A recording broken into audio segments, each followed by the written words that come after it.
Le club archéologie et patrimoine de la MJC de Rodez réalise des projets au service du patrimoine et notamment en l'état sanitaire des dolmens.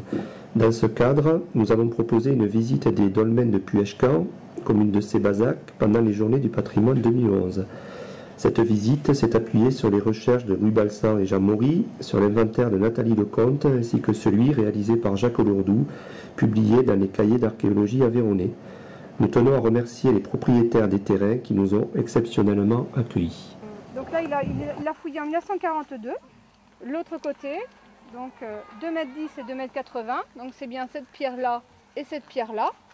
Hein, ça c'est dans son relevé de 1942. Tenez-vous bien, on a trouvé, ça fait 320 ans, donc ça fait au moins 30 personnes, minimum. Que là il indique en 1946 un montant droit de 2,70 m.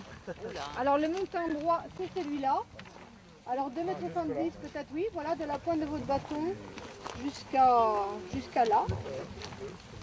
Bon, donc là je suis du côté de l'entrée.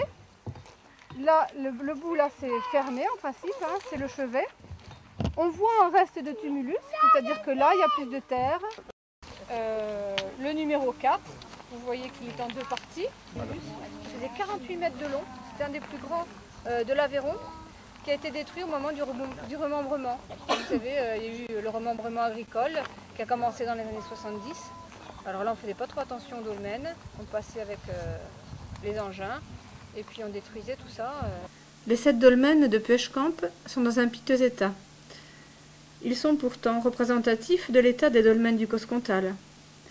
Par exemple, sur la seule commune de Salles-la-Source, où plus de 70 dolmens sont répertoriés, seuls 5 ont encore leur table d'origine, c'est-à-dire la grande pierre horizontale posée sur les montants. Ces montants, appelés orthostates, sont bien souvent couchés, souvent fissurés et en cours de désagrégation. Rien n'est prévu pour arrêter leur disparition progressive du paysage. Alors que nous avons sous nos yeux un parc mégalithique avec restes osseux, et même souvent leur tumulus, unique en France.